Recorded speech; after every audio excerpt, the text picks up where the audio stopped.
Welcome to the story. Don't forget to like, subscribe, and support me.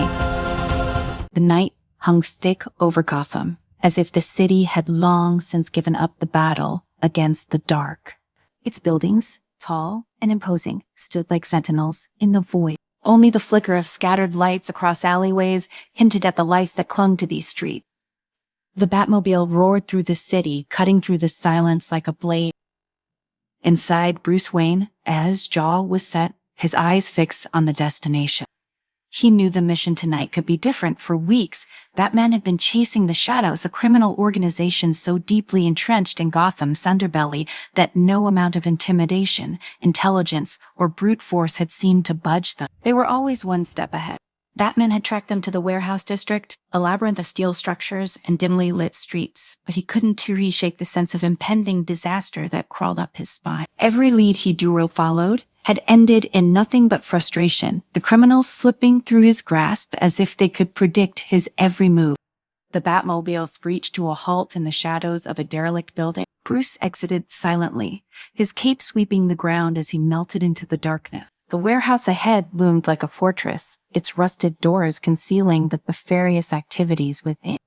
Batman's gloved hand hovered over his belt, his mind racing through the scenarios he had mapped out before arriving. This time, he told himself he would put an end to the shadow, but even as he thought it, doubt nagged at the corners of his mind. Inside, the air was stale, thick with the smell of oil and decay. Batman crept along the high steel beams, his presence a silent shadow as he surveyed the operation below. Dozens of men moved crates, their faces grim, their movements efficient. At the far end of the warehouse, a figure stood, overseeing the work, the Shadows. Leader, a man known only as Xander. Batman's eyes narrowed. He finally cornered them. He dropped from the beams like a predator, landing amidst the crates with a dull thud. Instantly, the men turned, drawing their weapons. Batman was on them before they could fire. His fists were a blur of precision, each strike calculated, each movement a masterclass in controlled violence. But even as he fought, something felt wrong.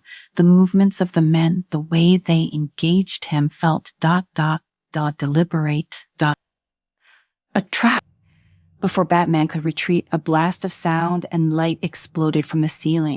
The warehouse doors burst open, and more of the Shadows, men poured in. Batman fought harder, adrenaline surging through him, but the weight of the attackers dragged him down. He was outnumbered, outmaneuvered. A heavy blow landed across his ribs, followed by another to his jaw. He staggered, trying to regain his footing, but it was too late. Xander approached, his steps slow and deliberate, a smile curling across his lip. "You thought you could stop us, Batman." His voice was low, mocking. "Gotham belongs to the darkness, and tonight, so do you." With one last surge of effort, Batman threw but towering, aiming for the light. The room plunged into darkness, but the damage was done. His body ached with every movement, and even his mind, always his sharpest weapon, felt dull.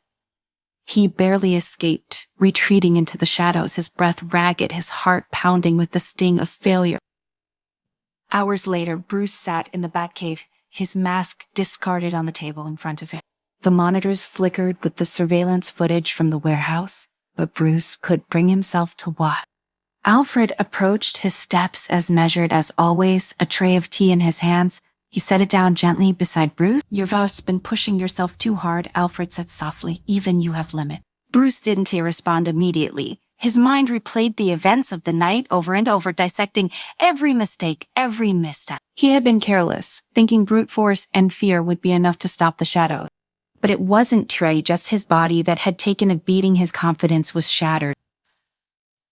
"I can keep up with them," Bruce finally said, his voice low, rough from the pain. "They knew I was coming. It's like they were anticipating my every move." Alfred regarded him for a moment, his brow furrowing in concern. "Perhaps it's time to accept that even Batman needs help." Bruce scoffed, shaking his head. "Help from who? The police are overwhelmed. The city is on the brink of chaos. No one understands Gotham like I do." "I wasn't talking about the police," Alfred replied, his voice calm but insistent. "Perhaps there are others out there, other allies who could offer a different perspective, a different light." But Bruce didn't respond. He didn't want to hear it. Gotham was his responsibility. If he couldn't protect it, then what was the point? The next day, Gotham descended further into madness. The shadows wasted no time after their victory over Batman. They had taken over key sectors of the city, controlling the flow of power, water, and resources. Fear spread like wildfire. Commissioner Gordon tried to hold the line, but without Batman's intervention, the city seemed to be slipping away. Meanwhile, Bruce Wayne isolated himself. He spent hours in the Batcave poring over data, trying to find the one clue he must have missed, the one mistake the shadows made. But nothing surfaced. The more he searched, the more he felt the weight of his failure pressing down on him. And then, one afternoon, a familiar streak of red lightning flashed through the Batcave. "Bruce, you look like Helmet." Barry Allen, the Flash, stood before him, grinning despite the heavy atmosphere. He pulled off his cowl and looked around the cave, his energy almost out of place amidst the gloom. "What are you doing here, Barry?" Bruce muttered, not lifting his gaze from the monitor. "Saving you from yourself, apparently," Barry quipped, leaning against one of the Bat computers. "I heard about what's been going on with the shadows. Figured you could use a hand." Bruce didn't respond right away. The last thing he wanted was Barry's boundless optimism, infecting his carefully cultivated brooding. "I don't need help," Bruce finally said, his voice edged with irritation. "Gotham's data problems aren't to your concern." Barry raised an eyebrow, his easy smile never fading. "Not my concern." "Send him, Bruce. The worlds are falling apart out there. This isn't just about Gotham. You think I am gonna let you spiral into the abyss because you had one bad night?" "One bad night," Bruce growled, his fists tightening. "You don't try to understand. Gotham isn't Central City. The shadows are different. They recalculating, relentless." Barry crossed his arms and sighed. "You were right. I don't understand Gotham the way you do. But that's not why I'm here. Sometimes you need someone who doesn't. Good in the dark to show you there's still light." Bruce stood, turning to face Barry. His eyes were hard, his face etched with frustration. "You don't get it. Barry, Gotham doesn't need hope. It needs someone willing to do what it takes, no matter the cost." Barry's smile faded, replaced by a serious look. He stepped forward, his voice soft but firm. "Maybe Gotham does need someone like you, but maybe you need someone like me to remind you that the whole world isn't as dark as you think." For a moment, Bruce felt the tension between them. Barry, the embodiment of light and hope, standing in the depths of his cave, challenging the very foundation of what Batman stood for. Finally, Bruce exhaled, the fight leaving his body. "You think you can help me? Fine, but we do this my way." As night fell once again over Gotham, Batman and the Flash stood on a rooftop overlooking the city. Barry couldn't help but notice how different Gotham felt compared to his own central city. The shadows here were deeper, the streets less forgiving. He turned to Bruce, who stood rigid, scanning the city with the same intensity he always had. "All right," Barry said, cracking his knuckles. "Where do we start?" Bruce pointed to a building far below. "That's one of their distribution hubs. We hit it, take out their operations, and follow the trail back to Ander." "Got it," Barry replied, already vibrating with energy. "I'll sweep the place first, disable their communications before they even know what hit them." Bruce gave a curt nod, and Barry was gone in a flash, leaving only a gust of wind in his wake. In mere seconds, Barry reappeared beside Bruce, a grin on his face. "Done. Their radios are dead. Their alarms are off. It's send all you now, Bat." Bruce didn't have replies, simply leaping off the rooftop and into the fray. Batman landed silently in the alleyway, his cape billowing around him as he stalked toward the building Barry had just cleared. The shadows wouldn't even know he was there until it was too late.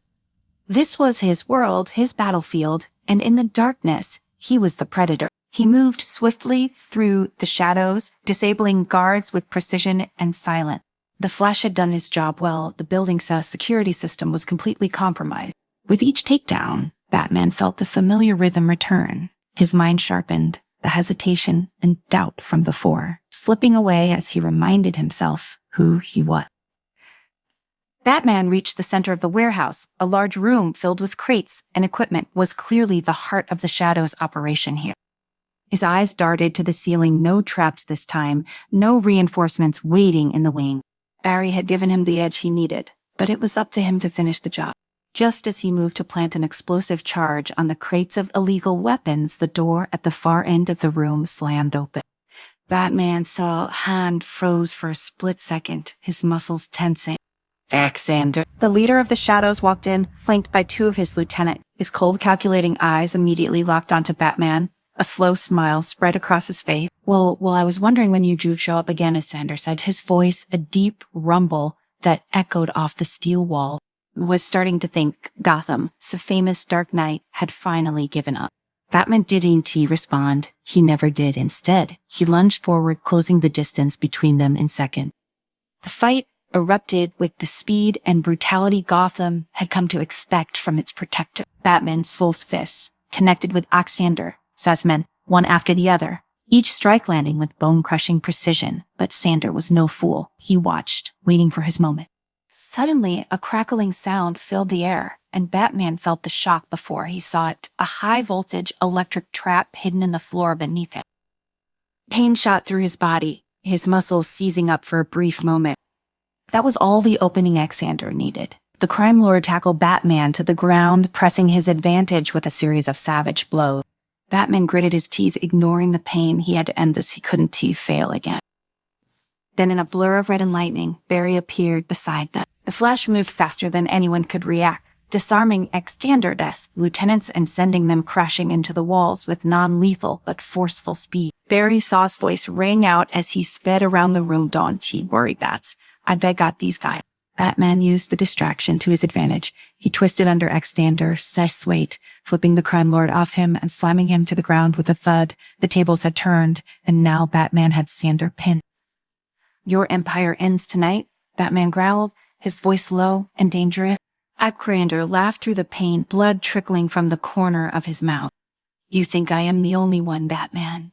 You think this ends with me? Gotham will always belong to the darkness. You will never change that. Batman's grip tightened on Alexander's collar, but his words hung in the air. The darkness. It was always there, waiting. It whispered in every alleyway, in every criminal's mind. And yet, standing here with Barry, who had risked everything to help him, Batman realized something he hadn't tested before. It wasn't about erasing the darkness. It was about never giving in to it. He stood, pulling Alexander up with him, and handing him off to Barry, who secured him with lightning-quick speed. The Shadow's leader was finally captured, but Batman knew the battle for Gotham would never truly end.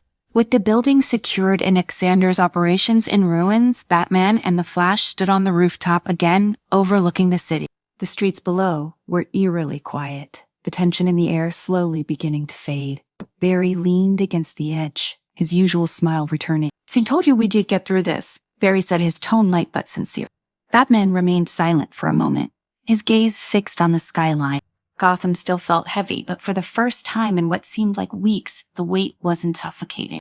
He glanced at Barry, appreciating the lightness his friend brought, even to a city as dark as that. "I couldn't have done this without you," Bruce finally admitted, his voice low. Barry's grin widened. "Of course you could. That you were Batman. You just forgot for a minute. Happens to the best of us." Bruce gave a rare, almost imperceptible nod. "Maybe, but sometimes even I need a reminder." Barry clapped him on the back. "Well, anytime you need a reminder again, just let me know. I'm only a few milliseconds away." Together, they watched as the first hints of dawn began to break on the horizon. The city below was still far from safe, but for now, it was enough. Bruce knew that Gotham would always have its shadows, its threats lurking in the alley. But with allies like Barry, he realized he always have to face it alone. The light wasn't just in the city, it was in the people he trusted. As the Flash sped off toward his next mission, Bruce stayed behind, his cape billowing in the wind as the sun began to rise over Gotham. He wasn't too alone in the dark anymore. The light would always be there, even if sometimes it took a friend to help him see it. And tonight, that was enough.